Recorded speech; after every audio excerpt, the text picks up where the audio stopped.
Et quand la tristesse arrive, je sais tu es là, toujours près de moi. Bon lundi, bienvenue à votre émission La Victoire d'amour. J'espère que vous allez bien. Et comme on le fait à tous les lundis depuis déjà plusieurs mois, on rejoint quelqu'un qu'on apprécie énormément, Jean-Marc Chaput. Le Seigneur est mon berger, je ne manque de rien. Sur des prés d'herbes fraîches, il me fait reposer. Il me mène vers les eaux tranquilles et me fait revivre. Il me conduit par le juste chemin pour l'honneur de son nom.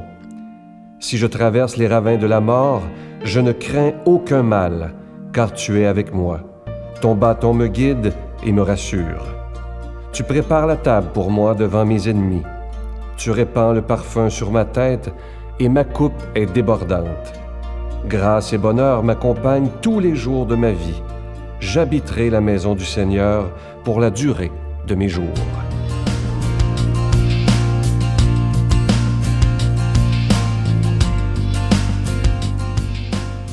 Hey, c'est incroyable. On vit dans un monde de réseaux. Il y a des réseaux partout. Tout le monde est dans un réseau. Puis il n'y a jamais eu autant de solitude. Il n'y a jamais eu autant seul. Il n'y a jamais eu de maison où des gens attendent. J'ai une belle-sœur, 97 ans, dans une maison de soins palliatifs à l'heure actuelle, 97 ans.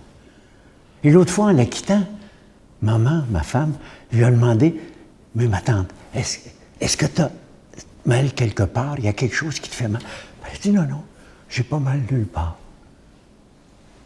Mais elle dit, « La solitude, c'est une douleur. Ça fait mal. »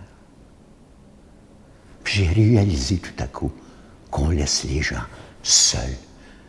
Puis lisant dans une revue cette semaine, je me rendais compte tout à coup qu'on a fait une méga enquête de 308 000 participants. 148 recherches différentes, toutes amalgamées. 50% de réduction de mortalité si on n'est pas seul. Tu as 50 chances de vivre plus vieux si tu es avec quelqu'un, si tu as des amis, si tu as quelqu'un à qui tu peux te confier, s'il y a quelqu'un à qui tu peux dire « Hey, sais-tu quoi? » J'ai entendu quelqu'un qui m'avait dit ça une fois en prenant sa pension. J'ai peur de m'ennuyer, d'être seul. J'ai dit « T'es avec ta femme. » Mais il dit « Vois-tu, avant, je revenais à la maison à 5 heures le soir, puis je disais « Sais-tu quoi? » J'avais quelque chose à dire, là, je n'aurais plus rien à dire. Puis j'ai ajouté « Puis ce qui va être pire, peut-être, c'est qu'un jour, ta femme va disparaître. Puis tu n'auras même plus personne pour écouter ton sais-tu quoi. » C'est ça, la vie. C'est d'avoir quelque chose à dire et d'avoir quelqu'un qui t'écoute. Mais c'est ça. Et je comprends pas que les gens veulent absolument être seuls. C'est la pire des choses. L'amitié. Il y a des gens qui me disent « Je peux pas me faire d'amis. » Mais comment tu peux pas te faire d'amis? Un truc.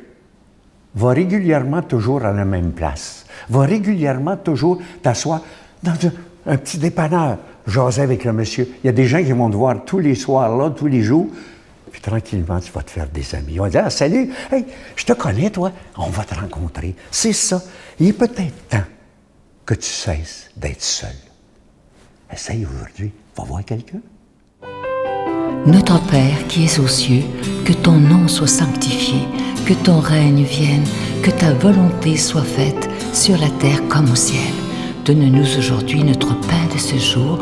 Pardonne-nous nos offenses comme nous pardonnons à ceux qui nous ont offensés. Ne nous laisse pas entrer en tentation, mais délivre-nous du mal, car c'est à toi qu'appartient le règne, la puissance et la gloire pour les siècles des siècles. Amen. Je suis tellement content de vous parler de ce beau cadeau du mois. Je sais qu'il a travaillé très fort et il a vraiment mis tout son cœur. Il s'agit de l'abbé Robert Lemire avec son nouveau CD qui s'intitule « Dieu, le plus grand thérapeute ». Et je dois vous dire qu'on en est tous fiers au bureau. Et je vous le dis, si, comme je vous dis souvent, ça se donne bien en cadeau, si vous en commandez 2, surtout si vous avez des gens autour de vous qui passent un mauvais moment, un mauvais coton, comme on dit, ça peut beaucoup les aider. Et ce que j'aime avec Robert, si vous l'écoutez souvent le matin, c'est qu'avec lui, c'est facile à comprendre, il parle dans nos mots et ça ne prend pas des dictionnaires pour le comprendre. Alors, c'est vraiment un beau CD et je vous rappelle le titre, Dieu le plus grand thérapeute. C'est avec un don de 25 et si vous en voulez deux, avec un don de 40 et je vous rappelle que vous recevrez un reçu pour fin d'impôt. Je vous donne l'adresse, La Victoire de l'amour, casier postal 120, succursale Boucherville à Boucherville, le J4B 5E6, je vous la redonne, La Victoire de l'amour, casier postal 120, succursale Boucherville à Boucherville, le J4B 5E6. Également par carte de crédit, par téléphone, du lundi au vendredi, dans le 514-523-4433, 523-4433 ou sans frais, le 1-888-811-9291, 1-888-811-9291 et aussi sur notre site Internet, le www.lavictoiredelamour.org. Et je vous rappelle aussi, il y a des gens qui nous appellent au bureau pour savoir si les cadeaux des mois passés, et même plusieurs mois en arrière, sont toujours disponibles. Oui, il y en a toujours de disponibles. Il s'agit simplement de les demander à notre bureau. Je vous remercie de tout cœur de votre prière et merci de votre grande générosité.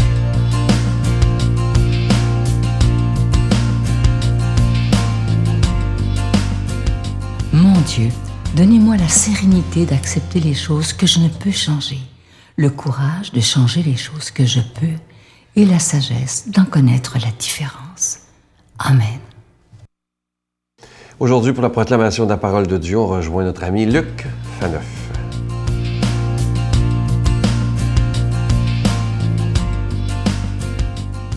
Bonjour, heureux de vous retrouver pour cette méditation quotidienne de la parole de Dieu. Merci d'être là, merci pour votre belle fidélité. On va demander à l'Esprit Saint aujourd'hui de vraiment pénétrer notre esprit, notre cœur, parce que l'Évangile va nous révéler qu'en Jésus, le vrai Fils d'Israël, Dieu va tenir ses promesses. Dieu va tenir ses promesses non seulement à l'égard d'Israël, la vieille histoire d'Israël, de cette religion, mais je dirais plus profondément à l'égard de l'humanité tout entière. Voici quelle fut l'origine de Jésus-Christ. Marie, la mère de Jésus, avait été accordée en mariage à Joseph. Or, avant qu'ils aient habité ensemble, elle fut enceinte par l'action de l'Esprit Saint. Joseph, son époux, qui était un homme juste, ne voulait pas la dénoncer publiquement. Il décida de la répudier en secret.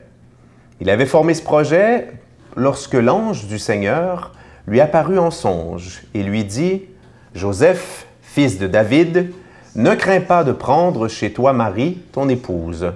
L'enfant qui est engendré en elle vient de l'Esprit Saint. Elle va mettre au monde un fils, auquel tu donneras le nom de Jésus, Yeshua, c'est-à-dire le Seigneur sauve, car c'est lui qui sauvera son peuple de ses péchés. » Tout cela arriva pour que s'accomplît la parole du Seigneur prononcée par le prophète. « Voici que la Vierge concevra et elle mettra au monde un fils, auquel on donnera le nom d'Immanuel, qui se traduit « Dieu avec nous ». Acclamons cette parole de Dieu. Louange à toi, Seigneur Jésus. Oui, ici, dans l'Évangile qu'on a entendu, il y a une petite section, n'est-ce pas, qu'on lit parfois à la messe, qu'on a coupée, qui dure en fait plusieurs versets, tiens, je les compte, 15 versets, où on fait la longue généalogie de Jésus, n'est-ce pas, sur 14 générations. C'est le tout début de l'Évangile de Matthieu. On se souvient, je l'ai dit maintes fois, que Matthieu est un Juif qui écrit pour les Juifs. Et le but de Matthieu, c'est quoi? C'est de convaincre les Juifs que Jésus est vraiment le Messie d'Israël, celui qu'ils attendaient. Donc, c'est parfaitement, logique, on comprend ça aisément, que dans les tout débuts de son Évangile, que fait Matthieu?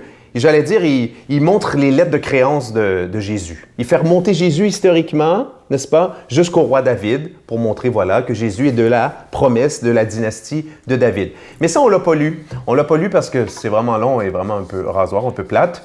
Mais l'important, c'est de retenir quand même l'essentiel. C'est là dans l'Évangile, il faut retenir l'intention. Jésus, on s'y rend. Jésus, Dieu le Fils, Jésus auprès du ciel, du Père au ciel et tout le reste. Oui, mais Jésus, vrai homme aussi. Et c'est ce sur quoi insiste cet Évangile. Jésus a une histoire. Jésus fait partie d'un peuple. Là, aujourd'hui, Jésus, il est universel. L'Église est catholique. Mais Jésus était un Juif. Et il y a des gens encore que ça surprend, ils l'oublient. Jésus était d'abord un Juif. Jésus est venu pour les Juifs, n'est-ce pas? Et Matthieu insiste vraiment là-dessus. Important, Jésus réalise la promesse. Le texte le dit. La promesse, là, et voici que la Vierge enfantera et donnera un fils. Cette promesse-là, qui est une prophétie, hein, donc une annonce d'une certaine façon de Dieu concernant le futur, ça vient du prophète Isaïe en exil. L'exil, là, c'est moins 587 avant la naissance de Jésus. 6 siècles avant Jésus, que le prophète Isaïe avait senti dans sa prière, probablement, c'est un grand mystique, que voilà, que Dieu, hein, qui était déjà à l'œuvre depuis des siècles, qui avait fait alliance avec ce peuple-là par amour, par fidélité, que Dieu sauverait ce peuple, que Dieu ne le laisserait pas tomber. D'accord? Et Isaïe a annoncé comme ça, ce Immanuel, en hébreu ça veut dire Dieu avec nous, littéralement, qui aurait cette personne unique dans l'histoire d'Israël, et nous on dit dans l'histoire de l'humanité, qui viendrait réaliser toutes ces promesses-là de salut. Alors voilà pourquoi c'est si important. Vous voyez, dès les toutes premières lignes de l'Évangile de Matthieu, le ton est donné, le contexte est donné. On sait qu'on a affaire à quelqu'un d'unique, unique dans l'histoire d'Israël, quelqu'un qui réalise les promesses. Ben, le reste, j'allais dire, on connaît l'histoire, hein? On connaît l'histoire de Joseph, mais moi, ça m'émeut vraiment beaucoup, peut-être parce que je suis un homme, mais imaginez le projet, là. Tu veux te marier avec quelqu'un, puis là, avant que cette personne-là, avant que le mariage soit consommé, là, à l'évidence, il y a eu une infidélité, là, parce que la personne est enceinte, puis tu sais que c'est pas toi, parce que... Et là que c'est beau, on dit Joseph, l'homme juste. Hein? Dans l'hébreu, le mot juste, ça veut dire l'homme pieux, l'homme bon. Remplacer juste par bon. C'est beau ce que fait Joseph. Moi, j'aurais été en beau joie le vert, permettez-moi l'expression, là, puis j'aurais été tenté de dénoncer publiquement, hein, pour sauver mon honneur, n'est-ce pas, de mon épouse qui m'a trahi puis qui se promène avec un gros bedon avant même qu'on soit mariés, n'est-ce pas? J'ai l'air de quoi, moi? J'ai l'air d'un cocu comme ça à la face de la terre? Non, Joseph, l'homme juste comme ça, ne veut pas la répudier publiquement. Il veut le faire en secret. Voyez toute la tendresse, tout l'amour de Joseph pour Marie. Il y a quelque chose là, il y a là comme un amour qui est plein de pardon, de tendresse. Il comprend rien de ce qui se passe. Il présume effectivement la grande infidélité, mais il veut pas tellement il l'aime. Ça m'émeut en tout cas. Je voulais vous le dire, ça m'émeut. Je trouve ça beau. Et après ça, c'est là que Dieu intervient. Hein, et Dieu, évidemment, par un songe, hein, qui est un rêve... Pas un rêve comme ceux qu'on fait, là, mais un rêve très fort dans lequel on sent une présence de Dieu. Peut-être que ça vous est déjà arrivé. Moi, j'ai vécu ça une fois dans ma vie. Il va lui dire, ben voilà, accepte ce plan qui est très surprenant, bouleversant. Comme vous et moi, dans notre vie, là, il y a eu des moments où on pensait aller à gauche, puis là, tout à coup, whoop, il y a quelque chose qui s'est manifesté et on a appris, on a senti que Dieu nous voulait plutôt dans une autre direction. Donc, Joseph nous apprend cette obéissance et on est confiant qu'avec Israël, la promesse de Jésus se réalise. Demandons à Dieu de nous bénir, lui qui est Père, Fils et Saint-Esprit. Je vous salue Marie, pleine de grâce. Le Seigneur est avec vous. Vous êtes bénie entre toutes les femmes, et Jésus, le fruit de vos entrailles, est béni. Sainte Marie, Mère de Dieu, priez pour nous pauvres pécheurs, maintenant et à l'heure de notre mort. Amen. Que tes îles sont belles, Seigneur. Venez vivre une semaine de réflexion spirituelle remplie d'amour et de paix, dans une ambiance fraternelle. Pour une 20e année consécutive, la Victoire de l'amour, en collaboration avec Voyage Intermission, vous invite à son ressourcement annuel à bord du Celebrity Reflection du 10 au 17 janvier 2015. Au départ de Miami, nous ferons escale à Puerto Rico, Saint-Thomas et Saint-Martin, en compagnie de Sœur Angèle, Sylvain Charon et la présence exceptionnelle de l'abbé Robert Jolicoeur. Réservation avec Voyage Intermission au 514-288-6077 ou sans frais au 1-800-465-3255. Écoutez bien cette pensée avec laquelle je vais vous laisser. Je vais la lire lentement parce qu'elle dit beaucoup. Au moment où l'on te cause un tort, adoucis ton amertume par le souvenir de tous les torts que toi aussi tu as déjà causés. Fait réfléchir ce matin, hein? On n'est pas parfait. Personne, je vais vous souhaiter une belle journée et je vous attends demain matin. Bye bye. Les gens, quand on les accueille, ben ils reviennent. Puis quand on les aime, ils reviennent. Moi, là, j'aime mieux aimer plutôt que d'avoir raison. L'exclusion, les marginaux, moi, je ne crois pas à ça. Je n'exclus personne parce que je suis convaincu que Jésus n'excluait personne. Il n'aimait pas le péché, mais il aimait le pécheur. Il était en amour avec le pécheur.